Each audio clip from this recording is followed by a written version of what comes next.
you have any idea of parachute style parachuting, how it functions, how it works? No idea? So that's why we are here for. So this is this is the way British paratrooper looked like in 1944. This is the parachute, X-type, very performant parachute for his period, one of the best, if not the best. All the actual parachutes are copied on this one. Of course we use now other material like nylon and so on, but the system is still the same, or nearly the same. So this was really a very modern parachute. Well, this is the parachute. This is what they call the leg bag, or a kit bag. That's the bag where they put their personal equipment in, but also squad equipment or company equipment, like radio batteries, ammo, mines, and so on and so on. They could put about 60 kilos in it, so quite heavy. Short weapons went also in the leg bag, like Sten guns, also in the leg bag. Not the Lee Enfields. For the Lee Enfields they had a special weapon valise, which you can see on one of these panels, on the first or the second panel here. Okay, this is the parachute with the quick release box. So this quick release box was quite comfortable, because they could easily get out their harness when they came on the ground, and this was vital because the first seconds for a paratrooper on the ground are vital. As long as he is in his parachute, he can be shot down without being able to defend himself. If you know a bit of history, the Americans on the American side with the T5 parachutes had to cut them off because they had not this quick release box. They couldn't release it, it was impossible. So they had to cut them off. The helmet, also British helmet, was also one of the best of his period. I do a comparison between American material and British material, because there were quite differences in it, but the British were quite better. And what you must see, what do you see here in front, in your opinion? Is there something left? Yeah. Reserve parachute. The British didn't use reserve parachute. The British used the first reserve parachute in 1954. They jumped without reserve parachute. There are two reasons for that. They were very confident in their parachute, the main parachute, and they could, because it was a very performant parachute. And the height where they were dropped, any reserve parachute was unuseful. You couldn't have time to use it. If you had a problem, a high speed malfunction or even a low speed malfunction, you had not time to use your reserve parachute. So it was not useful. Okay? So now we'll see how it functioned. So the British jumped, they didn't do it all, but most of them jump with oversmock. So they wear a smock. This is the combat suit, and this is the oversmock. This is only used for the jump. It doesn't have any use for the combat, just for the jump. Why? Because they were under it, they personal gear, harness and small pack, and they were oversmock over it. Why? For security reasons. Because the suspension lines of the parachute could entangle in a shovel or in an entrenching tool or something like that. And that means death for a parachutist. He can't do anything against that. So to avoid this, they wore an oversmock, which they put it off on the drop zone and left it there. They didn't use it afterwards. They had just two pockets to put offensive grenades in it, just to defend themselves in the first second. Okay? Now how it works. This is the way he will jump out of the aircraft. This is what we call a static line. This is the element who will open the parachute. So So this is hooked to another static line, which is hooked at a strong point of the aircraft.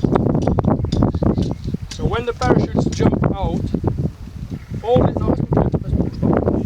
all these elements will deploy smoothly, and it will take 4 seconds, not more.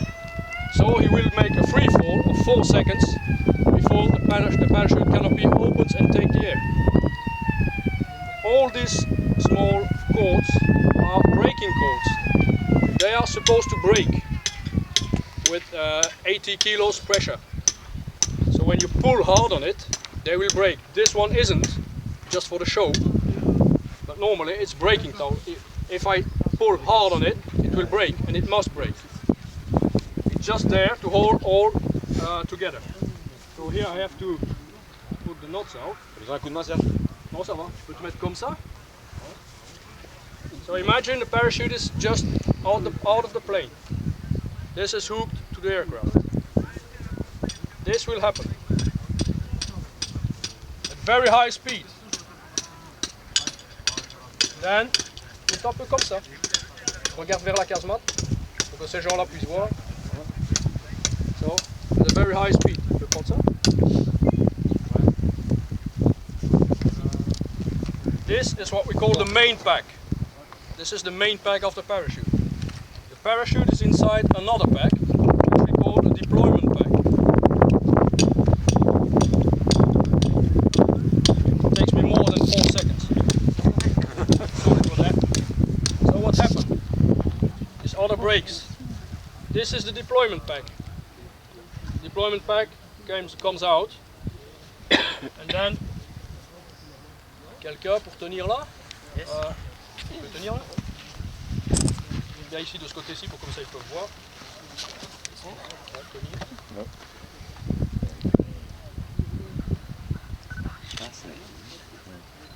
These two cords break, and then we have the risers, 4 risers, and the suspension lines, which are stowed on this part of cloth. Avancer ou reculer. Ouais. So the suspension lines comes out. That is about, stop, 2 seconds. After 2 seconds, you can see the suspension lines. Then another cord breaks. This one. And now you will see the canopy. Now the canopy comes out. Stop. Now the air begins to go in. It begins to open slowly. And the last cord breaks here at the apex. Now the parachutist is falling. He's alone, he left the aircraft, and the canopy is blowing off. That's it.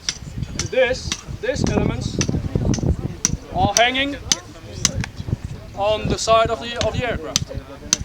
And when the aircraft goes back to England, the jump master has to put it back inside. See?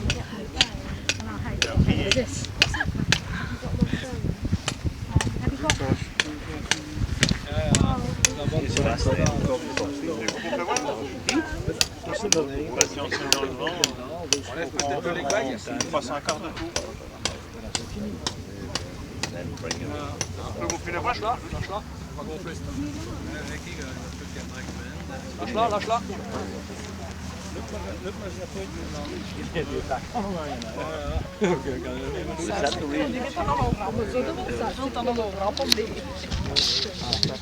That's what we call an apex. Why is this apex? Why is this hole in the parachute? What is your meaning? No idea? No? Yes, that's it. If you didn't have a hole in the parachute would do that. That's bad for the parachutist. So you need to have at least a hole in it.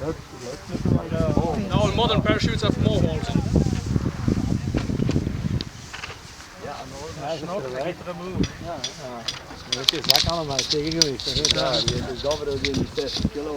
Est-ce qu'il les abandonnait au sol une fois qu'il avait sauté? Pardon? Est-ce qu'il les abandonnait au sol? Ah oui, tout était abandonné. Tout était abandonné. Black bag. You can come over here. So now the parachutist is falling.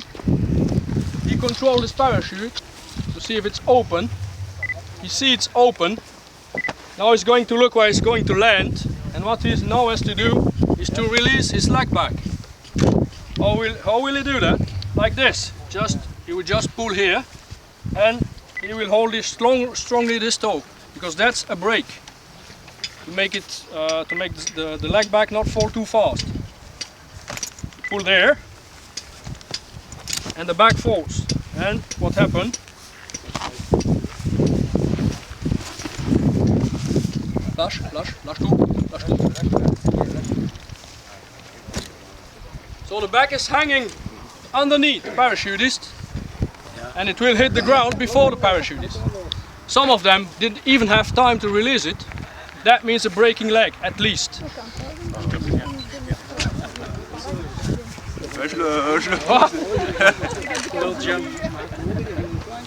What can happen? What can happen is the parachutist, like here, when it's windy, parachutist can be dragged on the ground. That's very dangerous, because you don't know what you are going to hit. It can be stones on the ground, you can meet a hole, a wall, or anything. Couche-toi.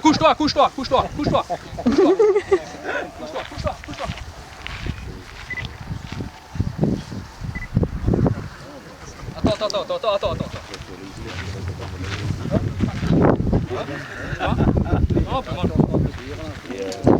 That can happen.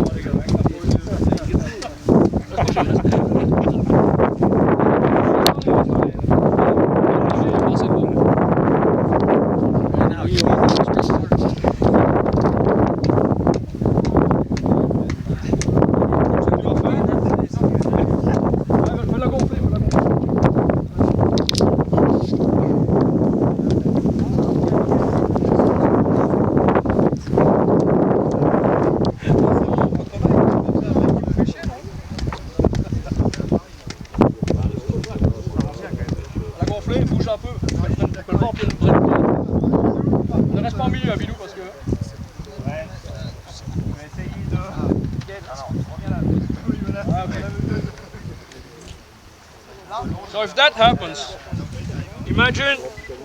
Reviens un peu ici, Bilou. If he is dragged, this will happen very fast. So what he will have to do. Tire un peu dessus, vas-y plus loin. Il est pas d'eau. Ah ouais, ok, bah va un peu par là alors.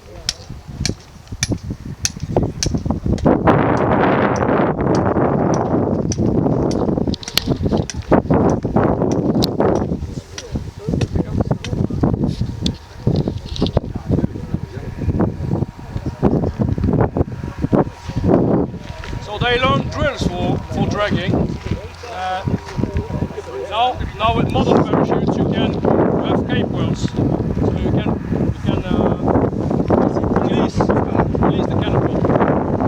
You don't have to fight with it, you just release it. Yes. But they had to fight with it, so what they did, I had to turn on the front, pull on the right.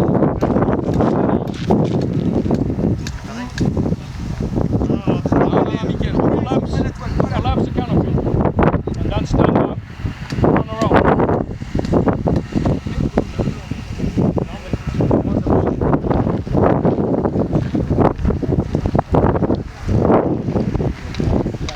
So that's it. If you have any questions, don't hesitate. Voor de Belgen, geen vragen.